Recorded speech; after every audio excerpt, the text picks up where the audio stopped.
Selamat pagi semuanya, terima kasih telah menyempatkan waktunya untuk ikut bergabung pada kesempatan kali ini, yaitu di penyuluhan dengan tema "Wahai Remaja, Mari Menjadi Generasi Penerus Bangsa yang Berencana". Sebelumnya pertama-tama marilah kita panjatkan puji dan syukur kehadirat Allah yang telah memberikan kita kesehatan, rahmat-Nya untuk bisa berkumpul pada kesempatan kali ini. Dan juga saya ucapkan terima kasih kepada teman-teman semua yang sudah mau meluangkan waktunya untuk penyuluhan pagi hari ini. Saya mengambil tema tentang generasi berencana, remaja menjadi generasi berencana. Kenapa sih membahas remaja itu harus menjadi generasi berencana, saya mau mengenalkan dulu, apa itu generasi berencana. Ini ada tayangan video ya, buat mengenalkan gitu. Apa sih genre itu? Satu kata yang terlintas dalam pikiran kalian kalau kalian denger genre. Pasti antara genre film atau genre musik. Kayak jazz, pop, dangdut, atau action, horror. Tapi yang mau dibahas di sini bukan genre yang itu, tapi genre generasi berencana. Generasi berencana tuh apa sih? Dan kenapa ya perlu ada yang namanya generasi berencana? Barnes, bisa jawab nggak? Oke Kak Teli, jumlah remaja di Indonesia sangat banyak. Tidak cuma 1, 2, atau 3, tapi banyak sekali remaja yang ada di Indonesia. Dan mereka ternyata mengalami masalah-masalah yang kompleks, tidak sederhana. Dan dari masalah-masalah itu, mereka akan dapat terhambat dalam bonus demografi nantinya. Karena mereka nantinya akan membawa Indonesia di kancah dunia dan mereka yang nantinya akan menjadi pondasi bangsa. Apabila remaja-remajanya hebat, maka bangsa ini akan menjadi bangsa yang luar biasa. Tapi jika remaja itu dihantui oleh banyak sekali masalah, bangsa ini akan runtuh. Bangsa ini tidak cemerlang seperti apa yang kita harapkan. Karena nantinya di tahun 2045, Indonesia akan mengalami Indonesia emas di tahun segitu. Maka dari itu, kita harus arahkan remaja ke bidang-bidang yang positif. Tapi sayangnya, saat ini remaja banyak sekali dihantui oleh masalah-masalah dan masalah yang sangat kompleks. Ada beberapa contoh masalah, seperti hamil di luar nikah, nikah dini, dan nafsa. Masalah itu sangat sering kali menghantui para remaja. Tapi hebatnya, BKKBN memiliki terobosan yang luar biasa, yang akan menciptakan kader-kader, yang akan menciptakan remaja-remaja yang hebat, mantap, dan luar biasa. Dengan adanya program genre ini, para remaja menjadi terarah bagaimana mereka merencanakan kehidupan ke depannya. Oke, jadi secara rincinya nih, genre adalah program untuk nih remaja-remaja supaya bisa menyiapkan kehidupan berkeluarga. Bukan berhenti di situ aja, tapi kita tuh pengen banget nih remaja-remaja tuh paham yang namanya pendewasaan usia perkawinan.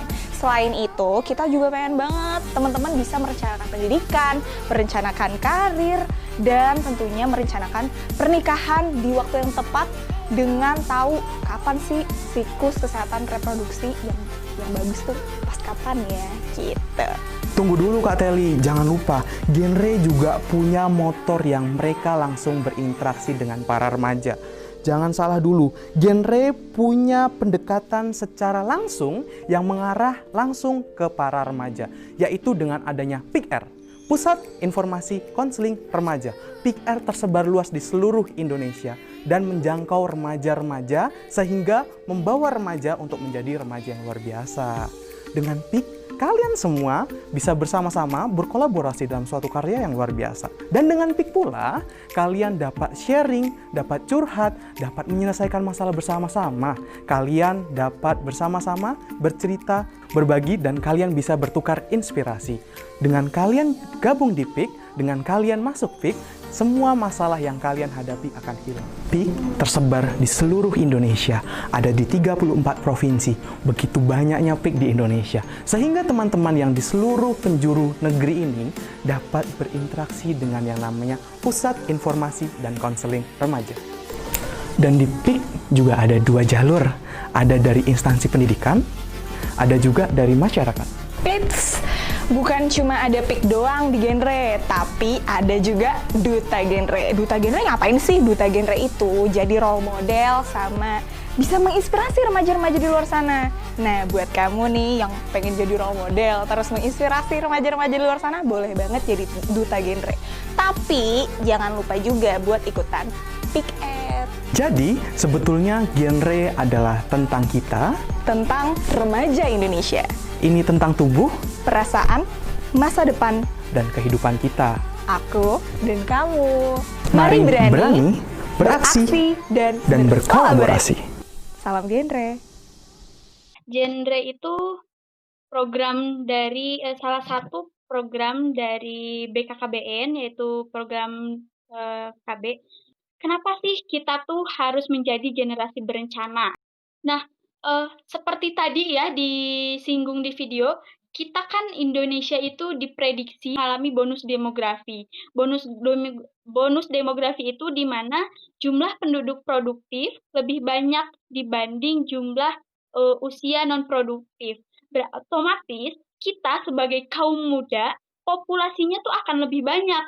Tidak menutup kemungkinan kalau kita usia produktif, kita mampu bersaing dengan berbagai macam kalangan, berbagai macam strata, kita bisa membawa negara Indonesia ini dari negara berkembang menjadi negara maju. Salah satu faktor atau salah satu pelaku yang bisa membawa Indonesia menjadi negara maju itu salah satunya kita, remaja, sebagai penerusnya. Karena kan Jokowi nggak mungkin ya 20 tahun kemudian tetap menjadi presiden gitu. Terus menteri-menteri juga nggak mungkin kan 20 tahun atau 30 tahun kemudian tetap mereka menjadi menteri. Tapi akan ada yang menjadi penerusnya. Siapa? Kita yang akan jadi penerusnya, yaitu kaum remaja. Seperti disinggung tadi ya di video, karena kan remaja itu banyak mengalami permasalahan ya yang kompleks kayak tadi hamil di luar nikah. Itu akibat apa? Seks bebas. Ada juga pernikahan dini, terus ada penggunaan nafza atau obat-obatan terlarang. Nah, di genre itu genre itu punya slogan, yaitu katakan tidak pada 3 hal. Yang pertama, seks bebas. Yang kedua, pernikahan dini. Yang ketiga, nafza atau obat-obatan terlarang. Kenapa sih 3 hal itu tuh harus dihindari?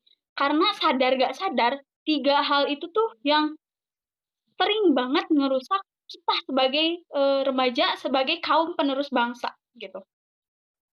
Kita tahu ya banyak kasus-kasus seks bebas, orang hamil di luar nikah gara-gara seks bebas. Terus pernikahan dini. Kenapa sih pernikahan dini itu di Indonesia masih sangat tinggi gitu angkanya? Karena menurut saya sendiri, kadang kita tuh nikah tuh bukan karena kemauan, tapi karena dorongan gitu. Stigma masyarakat yang bilang kalau misalkan nih, kita pasti sering dengar ya, perempuan tuh nggak usahlah sekolah tinggi-tinggi buat apa, ujung-ujungnya di dapur. Sering kan dengar kayak gitu? Nah, itu tuh salah satu stigma yang sebenarnya salah gitu. Memangnya kenapa kalau perempuan berpendidikan tinggi gitu kan, nggak masalah gitu. Terus kadang anak usia 17 tahun nih baru lulus SMA, udahlah nikah aja gitu, untuk mengurangi beban orang tua gitu kan. Banyak ya kasus-kasus seperti itu.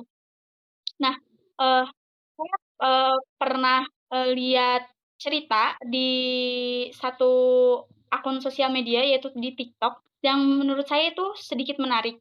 Menariknya apa? Ada satu konten kreator, dia bilang, dia itu pengantin baru, bisa dibilang pengantin baru, dan dia nikah muda gitu. Dia nikah muda, terus dia bilang di video itu, katanya nikah muda tuh enak, sumber pahala, nyiapin kopi buat suami dapat pahala, nyiapin baju untuk suami kerja dapat pahala, melayani suami dapat pahala, semuanya tuh jadi sumber pahala gitu nikah tuh. Memang benar nikah itu sumber pahala, tapi video itu tuh diduetin sama konten kreator lain, saya nggak bisa sebut namanya ya. Dia juga sama, nikah muda, dia nikah di usia 19 tahun, dia cerita.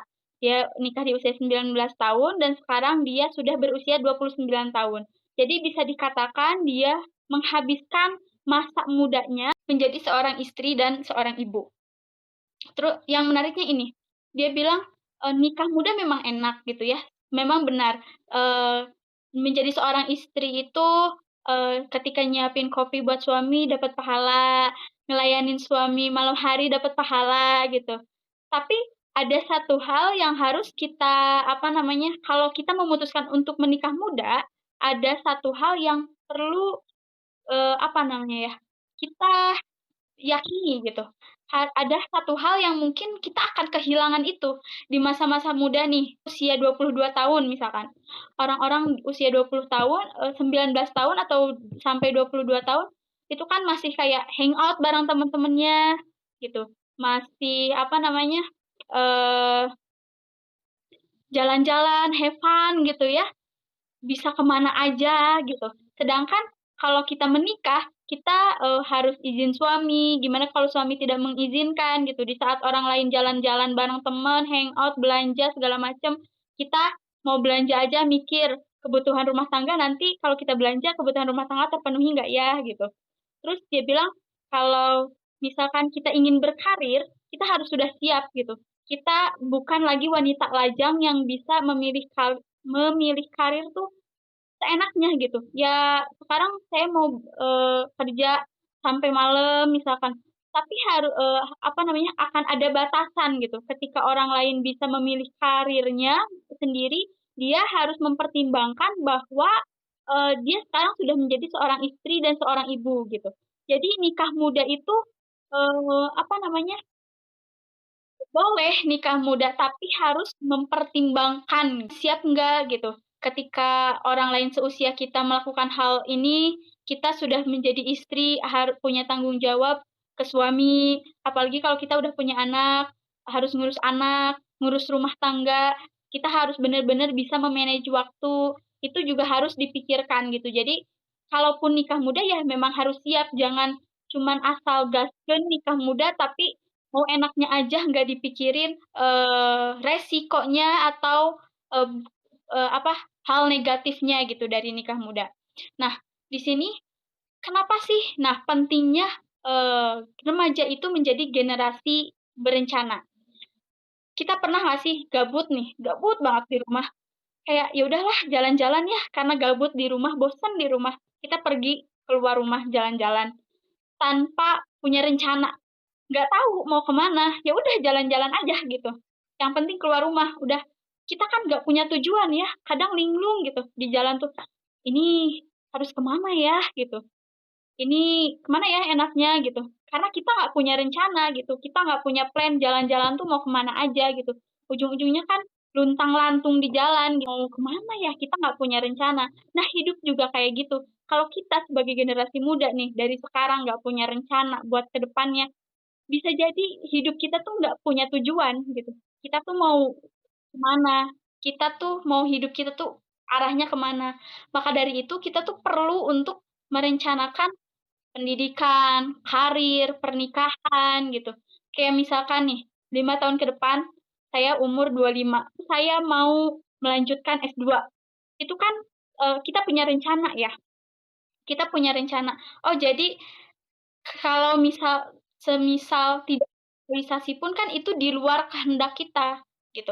Karena kan kita hanya mampu berencana ya, tapi seenggaknya dengan berencana itu, kita punya tujuan, kita punya plan, ke depannya tuh mau apa, kita tuh mau seperti apa. Jadi kita tuh nggak mudah terbawa ke arus yang salah gitu. Maka dari itu, penting kita untuk merencanakan masa depan kita, mulai dari pendidikan, "Oh sekarang saya lagi S1 nih di UIN, nanti saya mau melanjutkan S2 setelah punya pekerjaan tetap misalkan. Itu kan sebuah rencana ya. Itu kita punya tujuan karena kita punya rencana, rencananya saya mau S2. Jadi kan kita, kalaupun apa ya namanya, dihasut nih, kita mau nabung buat S2, terus dihasut sama teman-teman, "Belanja yuk, belanja belanja," gitu, kita baru gajian nih, misalkan udah kerja, baru gajian, "Belanja yuk, belanja." kita nggak terbawa arus karena, "Oh, saya punya tujuan, saya mau S2, saya mau nabung," dibanding untuk belanja gitu. Meskipun godaan untuk belanja tuh sangat berat ya gitu. Tiap ada diskon pasti pengen beli, tiap ada sale gitu. Apalagi di Shopee kayak udah langganan ya, 1.1, 2.2, 3.3 gitu, 11.11, 12.12. Jadi kayak udah kewajiban gitu. Padahal kalau kita punya rencana, kita tuh nggak akan mudah terbawa arus yang kayak gitu. Maka dari itu, penting buat kita untuk generasi muda sebagai penerus bangsa, kita perlu berencana, merencanakan pendidikan, merencanakan karir. Misalkan saya mau kerja setelah lulus saya mau jadi guru BK, atau saya mau, kerja di Mahkamah Agung misalkan, saya mau jadi menteri nih gitu misalkan, itu nggak masalah gitu. Jadi ketika kita punya plan, kita kan punya tujuan, oh, yang saya mau tuju adalah saya mau, S1, apa namanya, S2 usia 25 tahun itu sudah S2 misalkan, itu kan, plan ya, itu sudah terencana. Itu gitu. Kita tuh udah punya tujuan, kita nggak asal-asalan lah gitu. Kenapa sih seks bebas harus dihindari gitu? Karena, sadar nggak sadar, kadang, karena seks bebas, kita kan suka ada MBA ya, marriage by accident gitu. Jadi kita nikah muda, padahal kita belum siap, tapi karena kita udah hamil gitu, udah hamil di luar nikah. Maka dari itu kan kadang ya, banyaklah kasus di Indonesia anak SMP karena seks bebas, akhirnya dia berhenti sekolah, dia nikah padahal dia belum secara mental, secara emosional, dan secara fisikal atau psikologisnya, dia tuh belum siap untuk menjadi seorang ibu gitu, untuk ngurus anak gitu. Tapi karena dia udah, hamil di luar nikah, karena seks bebas itu, akhirnya dia, mau tidak mau memaksakan diri harus siap menjadi seorang ibu, harus siap menjadi seorang istri. Padahal laki-lakinya pun secara finansial belum siap gitu. Itu kan, awal mula dari kebobrokan bisa menjadi kebobrokan suatu negara ya. Eee, pendidikan kita, strata pendidikan negara kita bisa menjadi rendah, terus kayak pastilah kita sering ya, sering apa namanya, eee, buk kayak kayak melabeli gitu, orang-orang yang hamil di luar nikah, terus nikah, itu, nggak lanjut sekolah, masa depannya suram gitu ya. Kita kan seringlah, dengar itu. Kalau misalkan banyak remaja yang mengalami hal itu, bayangin negara kita yang diprediksi 2045 itu mengalami bonus demografi, tapi remajanya punya kualitas hidup yang kayak gitu, rendah gitu. Maka dari itu perlu kita untuk menjadi generasi berencana, merencanakan, hidup kita, merencanakan pendidikan, karir, pernikahan gitu. Untuk perempuan, usia minimal menikah itu kan 21 tahun, untuk laki-laki 25 tahun. Nah, kalau kita menikah nih di bawah usia 21 tahun, hamil, padahal, secara medis, usia di bawah 21 tahun, perempuan itu rahimnya belum siap untuk, mengandung. Banyak resiko kalau misalkan di bawah 21 tahun tuh, sudah hamil. Slogan KB sekarang itu bukan lagi 2 anak lebih baik, tapi berencana itu keren. Mau kamu punya anak 10 kalau direncanakan itu bagus kan. Mau punya anak 1 itu direncanakan bagus, mau menikah di usia 20 tahun, punya anaknya ditunda dulu, itu kan rencana ya, itu juga bagus gitu. Maka dari itu, eee penting sekali untuk kita sebagai, generasi penerus bangsa untuk bisa menjadi, generasi yang berencana. Supaya kita punya tujuan hidup, supaya kita tuh terarah, fokus gitu. Kita tuh mau ke mana sebenarnya. Nah, segitu mungkin ada yang mau ditanyakan dulu atau enggak?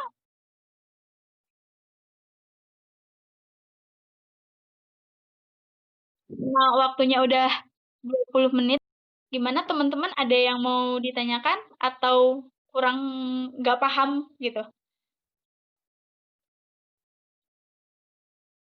Kalau cukup ya. Kalau memang udah cukup, kita akhiri aja ya pertemuan pagi hari ini. Kesimpulannya adalah kita sebagai kaum remaja, penting untuk kita punya rencana, baik dalam pendidikan, karir, maupun pernikahan untuk kedepannya supaya kita punya tujuan, supaya kita punya fokus, hidup kita mau dibawa ke arah mana, gitu. Mungkin sekian, mohon maaf apabila ada kesalahan, kekurangan, ada salah-salah kata.